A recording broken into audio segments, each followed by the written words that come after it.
Resumen de la Biblia del libro Romanos. Parte número 6. La vida práctica del creyente. Capítulo 12 al capítulo 15, versículo 13. Introducción. Una fe que se vive. Después de revelar las profundidades del Evangelio y el plan soberano de Dios, el apóstol Pablo nos invita a dar el paso siguiente: vivir lo que creemos. La fe verdadera no se limita a una declaración, sino que se demuestra en la forma en que amamos, perdonamos, servimos y caminamos cada día. Es el paso del conocimiento a la práctica, de la teoría a la experiencia, de la fe hablada a la fe encarnada. El creyente no solo ha sido salvado del pecado, sino también llamado a reflejar a Cristo en su vida cotidiana. Cada acción, cada palabra, cada decisión puede convertirse en un acto de adoración cuando el corazón está rendido a Dios.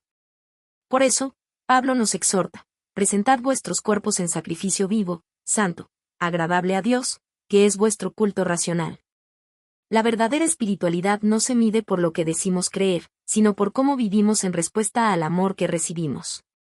El Evangelio nos transforma desde adentro, renovando la mente, purificando los motivos y guiándonos hacia una vida marcada por la humildad, la compasión y el servicio. En los capítulos 12 al 15 de Romanos, Pablo traza el mapa de la vida práctica del creyente: cómo amar sin fingimiento, cómo servir con alegría, cómo vivir en paz con los demás y cómo reflejar la justicia de Dios en un mundo lleno de oscuridad. Nos enseña que la fe no nos aparta del mundo, sino que nos capacita para transformarlo, empezando por el cambio más profundo, el del corazón. No os conforméis a este siglo, sino transformaos por medio de la renovación de vuestro entendimiento. Romanos 12:2.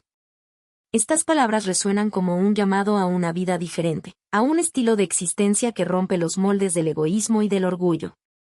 El Evangelio no solo cambia nuestro destino eterno, sino también nuestra manera de vivir aquí y ahora. Porque donde hay fe viva, hay amor activo, donde hay gracia, hay transformación, y donde habita Cristo, hay una vida nueva que brilla para la gloria de Dios. Una vida ofrecida a Dios. Presentad vuestros cuerpos en sacrificio vivo, santo, agradable a Dios. Así comienza el llamado a una adoración genuina, no basada en rituales vacíos, sino en una entrega total del ser. Pablo nos recuerda que la verdadera espiritualidad no consiste solo en palabras o emociones, sino en una vida ofrecida cada día al Creador. El altar de la fe no está hecho de piedra, sino de decisiones diarias. Cada pensamiento que se somete a Cristo, cada acción hecha con amor, cada acto de obediencia silenciosa es una ofrenda que sube como aroma agradable ante Dios. La vida cristiana no se limita al templo, sino que abarca todo el campo de la existencia: el trabajo, la familia, el servicio, los pensamientos, las emociones y las relaciones humanas. Vivir para Dios significa rendirle el control de todo: los sueños, las decisiones, los logros y las luchas.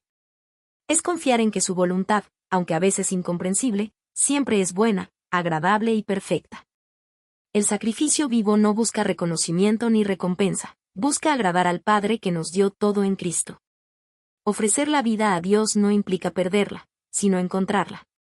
Es permitir que su Espíritu transforme lo ordinario en sagrado: el trabajo se vuelve servicio, el dolor se vuelve aprendizaje, y el amor se vuelve reflejo del corazón de Cristo. En un mundo que invita al conformismo y a la superficialidad, el creyente está llamado a ser diferente, a pensar con mente renovada, a amar sin hipocresía y a servir con humildad. La entrega total no es una carga, sino una respuesta de gratitud. Es el reconocimiento de que todo lo que somos y tenemos proviene de Él. Cuando la mente es renovada por el Espíritu, el corazón aprende a discernir lo que agrada a Dios. El creyente deja de vivir para sí y comienza a vivir para aquel que murió y resucitó por él. Así, la vida ofrecida a Dios se convierte en una sinfonía de adoración continua. Una existencia transformada donde cada respiración, cada paso y cada acto reflejan su gloria. Porque cuando el corazón se rinde al amor de Cristo, la vida entera se convierte en el más hermoso sacrificio de alabanza. Amor, humildad y servicio. Pablo enseña que los dones espirituales son para edificar, no para engrandecerse. El cuerpo de Cristo es uno solo, y cada miembro tiene su función. Nadie es más importante que otro, porque todos dependemos de la misma gracia. El que enseña, el que sirve, el que exhorta, el que comparte, Cada uno contribuye al propósito divino de edificar el amor de Cristo en medio del mundo. La humildad es la base del servicio verdadero. Sin ella, los dones se convierten en orgullo, y las buenas obras pierden su esencia. Pero cuando el corazón se inclina ante Dios, el servicio se vuelve adoración, y la ayuda al prójimo se transforma en una expresión del amor divino. Que el amor sea sin fingimiento, escribe el apóstol. Ese amor no busca aplausos, ni recompensa, ni reconocimiento. Es el amor que perdona al enemigo, que ora por el que hiere, que bendice a los que maldicen, que acompaña en silencio al que sufre. El amor verdadero no se dice, se demuestra. Pablo nos llama a vivir con empatía. Gozaos con los que se gozan, llorad con los que lloran. Es decir, haz del corazón del otro un reflejo del tuyo. Cuando uno sufre, toda la comunidad sufre. Cuando uno se alegra, todos comparten su alegría. Así se construye el reino de Dios, no con fuerza ni con poder, sino con amor sincero y humilde. Amar, en el sentido más profundo, es elegir el bien incluso cuando duele. Es vencer el mal con el bien, responder a la ofensa con oración, y al desprecio con bondad. Esa es la victoria del creyente, no la venganza, sino la misericordia, no el orgullo, sino la mansedumbre, no el dominio, sino el servicio. El amor que proviene de Cristo es el que transforma comunidades, sana heridas y refleja el reino de Dios en la tierra. Un amor que no se apaga ante la ingratitud, que no se cansa de hacer el bien, y que permanece firme en medio de las pruebas. Porque cuando el corazón sirve movido por amor, Dios mismo se refleja en cada gesto. Y el mundo puede ver en nosotros la luz del Evangelio. Vivir en obediencia y paz.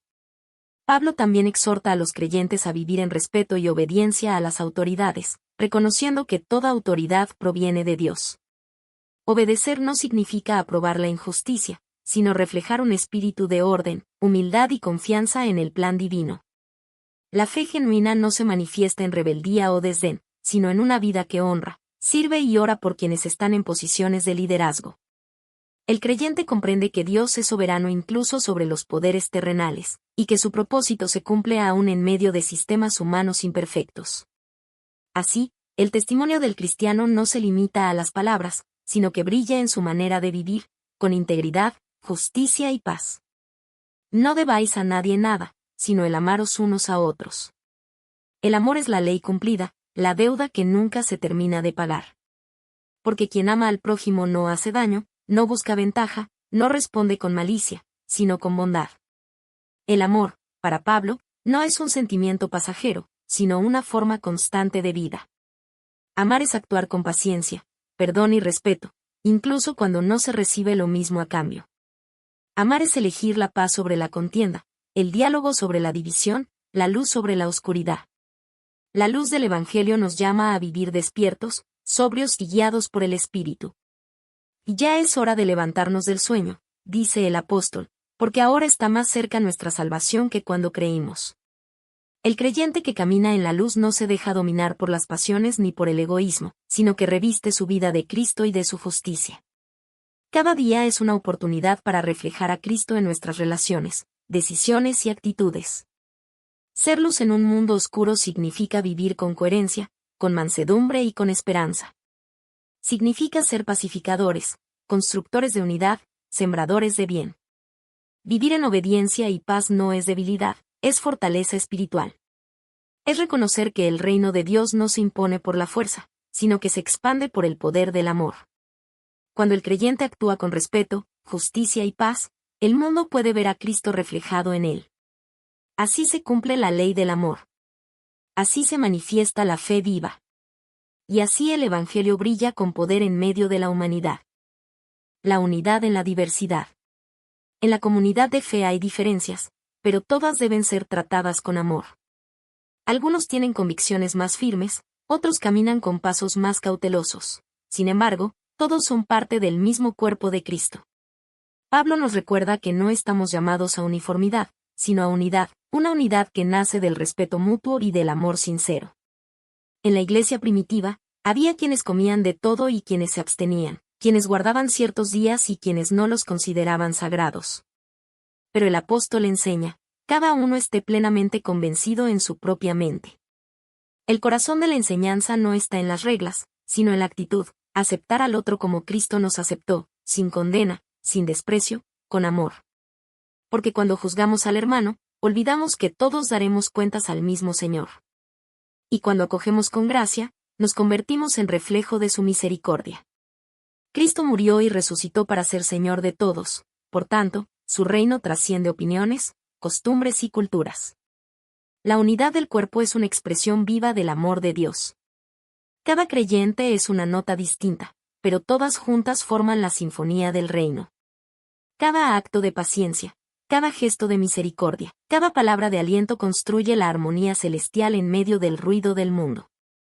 Que nuestra fe no sea motivo de división, sino un puente que une corazones. Porque cuando amamos a pesar de las diferencias, Cristo es glorificado. Y donde habita el amor, allí también mora la presencia del Espíritu Santo. Conclusión. Una vida transformada por el amor. La fe que Pablo describe en Romanos no se queda en palabras, sino que se demuestra en hechos. No es una teoría espiritual, sino una forma de vida. El creyente maduro no busca su propio bien, sino el bien del otro. Vive con humildad, perdona con sinceridad y sirve con alegría, sabiendo que cada acto de amor es una semilla del reino de Dios en la tierra. En un mundo que promueve el egoísmo, el orgullo y la indiferencia, el discípulo de Cristo está llamado a ser diferente. No se conforma al molde de este siglo, sino que permite que el Espíritu Santo renueve su mente, purifique sus intenciones y transforme su manera de amar. Así, la adoración deja de ser un momento en el templo y se convierte en un estilo de vida. Cada gesto de bondad, cada palabra de consuelo, cada perdón ofrecido, es una oración viva. La fe auténtica se reconoce no por lo que decimos, sino por cómo vivimos, por cómo tratamos a los demás, por cómo reflejamos a Cristo en lo cotidiano. Romanos capítulos 12 al 15 nos recuerdan que el Evangelio no solo transforma lo que creemos, sino quienes somos. No os conforméis a este siglo, sino transformaos por medio de la renovación de vuestro entendimiento. Que nuestras vidas sean cartas vivas escritas por el Espíritu Santo, donde cada página muestre la gracia, la paciencia y el amor de Cristo. Y que al ofrecer nuestra vida como sacrificio vivo, santo y agradable a Dios, podamos ser testimonio de que su amor todavía transforma el mundo, un corazón a la vez.